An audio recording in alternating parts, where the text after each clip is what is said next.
ప్రియమైన దేవుని బిడ్డలారా, దేవుని వాక్యాన్ని పరిశోధించుచూ వచ్చు.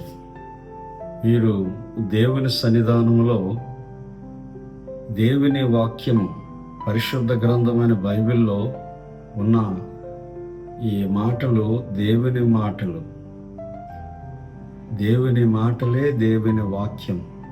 తెస్సలోనికలో ఉన్నటువంటి వారు దేవుని వాక్యాన్ని పరిశీలనగా తెలుసుకున్నట్లుగా పౌలును శీలయను చెప్పిన మాటలు దేవుని లేఖనాల్లో పరిశుద్ధ గ్రంథంలో ఉన్నాయో లేవని వారు పరిశోధించి తెలుసుకున్నట్లుగా దేవుని వాక్యంలో చూస్తున్నాం. అందుకే ఆదియందు వాక్యముండును, వాక్యమే దేవుడయ్యుండెనని దేవుని వాక్యములో చూస్తున్నాం. కనుక దేవుని వాక్యము, దేవుని మాటలు, అందు గురించి దేవుని మాటలు మనం వినటం వల్ల, విశ్వాసం ఉంచటం వల్ల మన జీవితంలో కావలసిన ఆశీర్వాదాలు దేవుడిస్తాడని దేవుని వాక్యములో మనం చూడగలుగుతున్నాం. నీ వాక్యమే నన్ను బ్రతికించెను, బాధలలో ఉన్న వారికి నెమ్మది కలుగు చేయనని పరిశుద్ధ గ్రంథములో దేవుని వాక్యాన్ని చూస్తున్నాం. అంటే దేవుని వాక్యం అంటే దేవుని మాటలు బాధల్లో ఉన్నవారికి, వ్యాధితో ఉన్నవారికి, బలహీనులకు ధైర్యాన్ని కలుగు చేస్తాయని, వ్యాధితో ఉన్నవారికి స్వస్థత కలుగు చేస్తాయని, బాధల్లో ఉన్నవారికి నెమ్మది కలుగు చేస్తుందని దేవుని వాక్యము, దేవుని మాటలు బ్రతికిస్తాయని దేవుని వాక్యములో చూస్తున్నాం.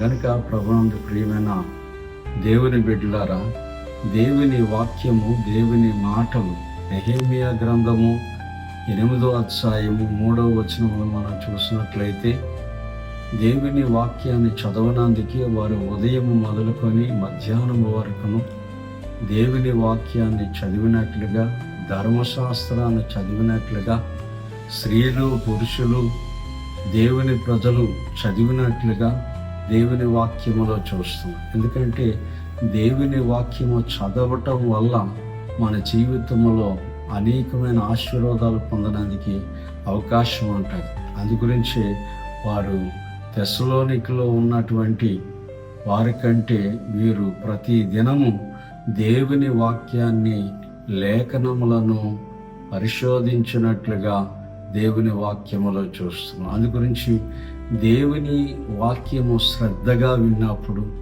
దేవుని వాక్యాన్ని శ్రద్ధగా చదివినప్పుడు, దేవుని వాక్యాన్ని, దేవుని మాటలు విని వాటి ప్రకారం జీవించినప్పుడు సమస్త జనుల కంటే మిమ్మల్ని హెచ్చిస్తాను అని ద్వితీయోపదేశకాండము 28వ అధ్యాయములో మనం చూడగలుగుతున్నాం. నీ భూఫలాన్ని, నీ గర్భఫలాన్ని, నీ గొర్రె మేక మందలను దీవిస్తాను. నువ్వు చేయబోయే ప్రయత్నాలన్నిటిలో కూడా నేను నీకు తోడై ఉంటానని తెలియచేసినట్లుగా దేవుని వాక్యములో మనం చూడగలుగుతున్నాం. నిన్ను పైవాడుగా ఉంచుతాను కానీ కిందవాడుగా ఉంచను. నువ్వు అప్పు ఇచ్చేవాడుగా ఉంటావు కానీ అప్పు చేసుకునేవాడుగా ఉండవని పరిశుద్ధ గ్రంథములో మనం చూస్తున్నాం. అందు గురించి దేవుని వాక్యాన్ని శ్రద్ధగా విని, ఆ వినిన వాక్యానుసారంగా దేవుని సన్నిధానంలో ప్రార్థన చేసినప్పుడు, చూడండి, దేవుని సన్నిధానం, తల్లిదండ్రుల మాటలు విన్నవారు ఎప్పుడు చెడిపోరు, బాగుపడతారు. అలాగే ఒక మాస్టర్ గారు చెప్పిన చదువుని వింటే వారు బాగుపడతారు. అలాగే దేవుని సన్నిధానంలో దైవ సేవకులు చెప్పినట్లుగా వింటే, దేవుని వాక్యము చెప్పినట్లుగా వింటే మనము, మన కుటుంబము ఆశీర్వదించబడతాయి. అందుకే పరిశుద్ధ గ్రంథమైన బైబిల్లో అనేక కుటుంబాలు, అనేక మంది భక్తులు కూడా దేవుని మాటలు విని వాటి ప్రకారం జీవించటం వల్ల వారు ఆశీర్వదించబడ్డారు.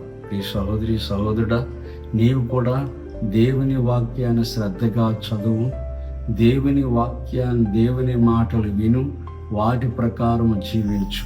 నమ్మకముగా వెంబడించే వారికి మెండైన ఆశీర్వాదం ఇస్తానని దేవుడు తెలియచేశాడు. కనుక నువ్వు నీ కుటుంబము దేవుని వాక్యాన్ని చదివి విని వాటి ప్రకారం జీవించి ఆశీర్వాదాలు పొందాలని ప్రభు పేరట మీకు తెలియచేస్తున్నాను. దేవుడి మాటలు దీవించునుగాక. ఆమేన్.